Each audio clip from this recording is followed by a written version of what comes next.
Hey everyone, it's Monica. Welcome back to Homeschool Voices. Today's video is for when homeschool isn't working. Are your kids pushing back? Are they fighting, crying, refusing to work, ignoring you, disappearing when it's school time? So maybe you are talking to other parents and you think everyone is having a great time. It's just paradise in their homes and everything is going perfectly. Well, maybe it is, or maybe they're just telling you the good stuff and they're not telling you the bad stuff.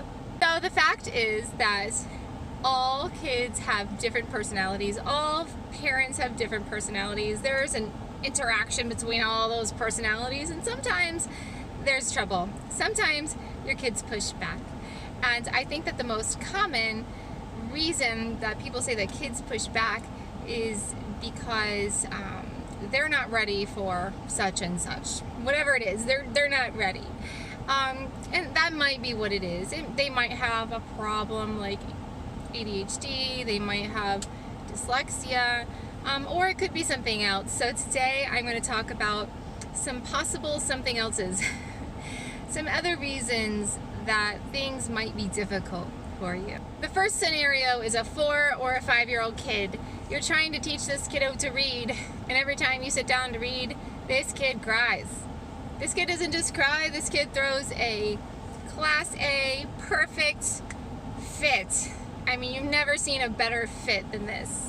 If you were to write a textbook on fits, this fit would be in that textbook because it's that good and it's disturbing, and you think, am I harming this child by teaching this child to read? That's the kind of fit I'm talking about. And you need to know that you're not alone. Other kids do this. Now, what people will normally say is that, well, they're not ready to read.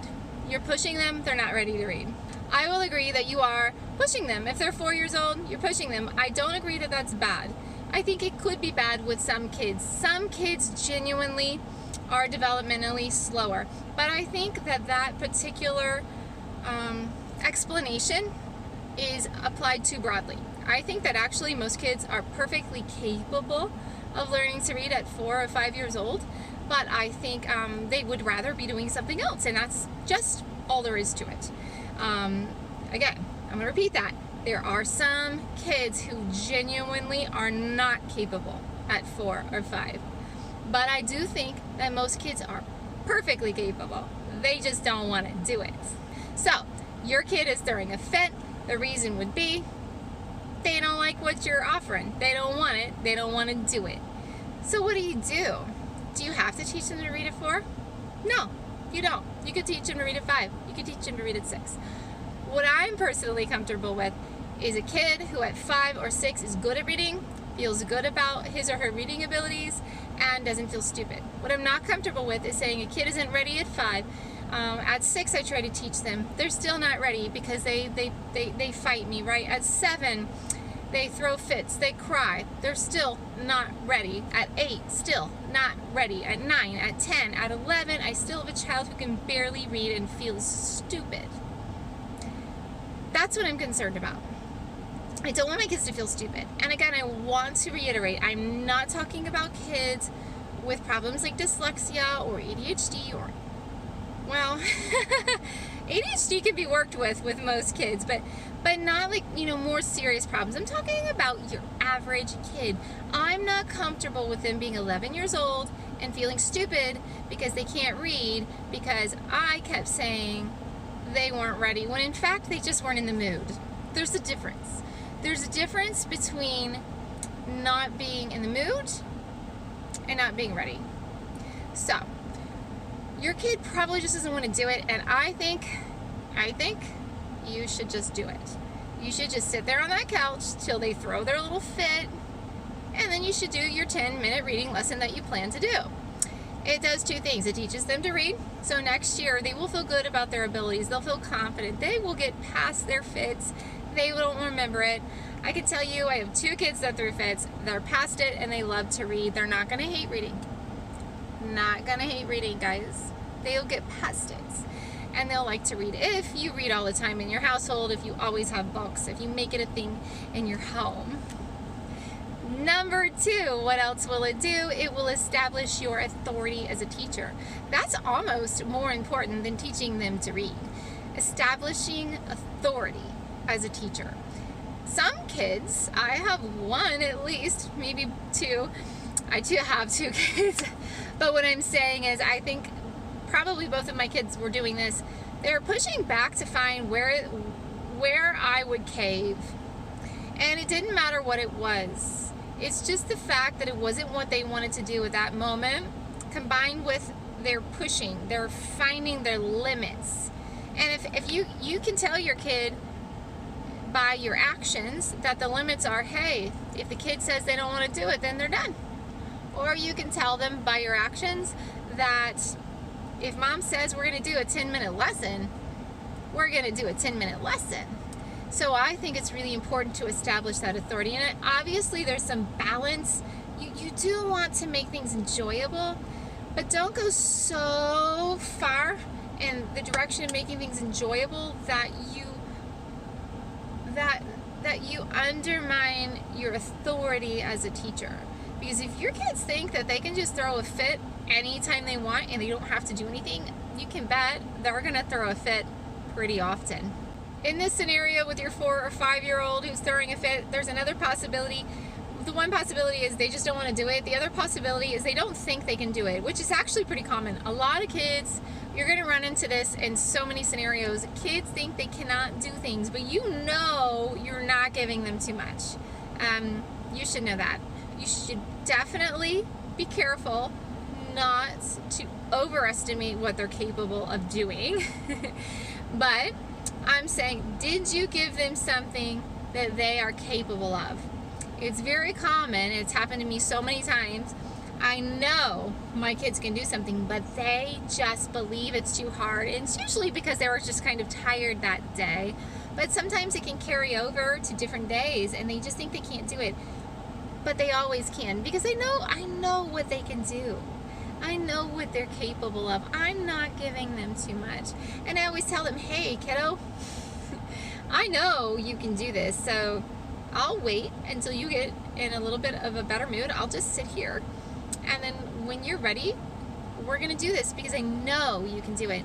So if a kid thinks they can't do something, and then you just cave because they throw a fit, you're telling them that you agree that they cannot do it right now. But in reality, a lot of times, it's not that they can't do it, it's that they believe they cannot do it. You don't ever want to tell a kid that they can't do something that you know they can do, right? Because you're not telling them, but with your behavior, you're telling them. If you say, hey, you got upset, you threw a fit, I'm not saying you're going to say this, but with your behavior, and you say, all right, let's be done for today. If the fit is just because they believe they can't do it, you're doing them a disservice. If your kid is pushing back because they are intimidated, they don't think they can do it, they don't believe in themselves, you really can have them still do the task, but help them. So I will give an example. When my kids have been given writing assignments and they didn't think they could do it, and they were very intimidated because, guys, writing includes handwriting, well, if you're not typing, handwriting, spelling, grammar, coming up with ideas, organizing your ideas. That's a lot. That's actually a lot. See, sometimes we don't think about that as adults. So my kids sometimes have pushed back, and what you can do is you can make it a little easier. So with writing, for example, in the past I have told them to tell me what they want to write. I type it up, I print it out, and then they copy what I printed. So they came up with the idea, they wrote it down, but I took the step of typing it. So I just took some pressure off. So sometimes you can take some pressure off. You can't always do that. Sometimes you don't always have time. Sometimes you just gotta tell them, hey, do your best, find a way to do it. But other times, if you have time, you can take the pressure off and just make it more palatable for them. Now, sometimes sometimes as parents, we do overestimate what our kids are capable of. And our kids will get upset. They might cry. They might get an attitude. They might get upset. Well, you need to recognize that. You need to own up to it. Personally, that has not been a really common thing for me, but it has happened. And you have to kind of acknowledge it, and you have to be ready to acknowledge that quickly, and not push them to do something they're really not capable of. But you have to really think, hey, if my kids are capable of this, just because they get upset does not mean they're not capable. But sometimes it does. So you really do have to pay attention and be really aware of what they're capable of. If they're capable, I would suggest that you push through the bad attitude, that you push through the crying. Because when you get to the other side, if they are capable of it, and you know they're capable of it, and you push through, they feel really proud of themselves. Now we come to another very common scenario that I'm sure you remember from when you were a kid.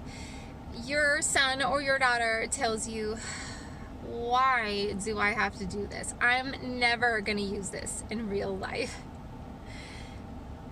I think sometimes as parents, we need to look at that and we need to be honest.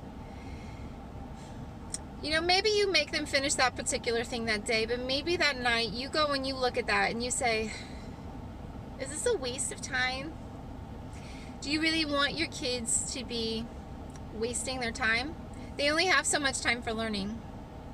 Don't you want it to be filled with very valuable activities, learning very valuable things? Sometimes I do, and it's happened in our homeschool, and I'll see other kids and some of the work they're doing, and I say, why? Why? What benefit is that? That's just using up their time. And if I'm going to use my kids' time up, I'm going to make them read a book. I'm not going to have them answer some brain dead, pointless questions. You know what I mean? You all know what I mean. We've all been put through this way too much in our own school experience. And if your kid is voicing that to you, I think it's fair for you to stop and take a look at that. Take a look at it, because maybe it is a waste of time. You get a teenager, you get a 14, 15, 16-year-old, and they're pushing back. I just feel like at this age, if they're 16, 2 years, they can rent an apartment. It's not completely unreasonable that they would get an attitude with you if they don't think something is valuable that you're demanding they spend their time on. I'm not saying it's 100% reasonable. I'm just saying it's worth taking a little time and thinking about that, and maybe having a sit down with your teenager and saying, what direction do you want to go in? What do you want to do? What direction do you want to go? You want to be a pilot. Well, what kind of stuff are you going to need to be a good pilot and to just live a good life? You need to know enough math to get the change correct at the grocery store, to be able to buy a car without getting taken advantage of, to be able to buy a home without getting taken advantage of. You need to be quick enough with your math to be able to figure those things out in your head while you're sitting down there talking with somebody who's trying to make a sale where they make thousands of dollars and it's high pressure. Your math needs to be that good just to live normal adult life. Okay?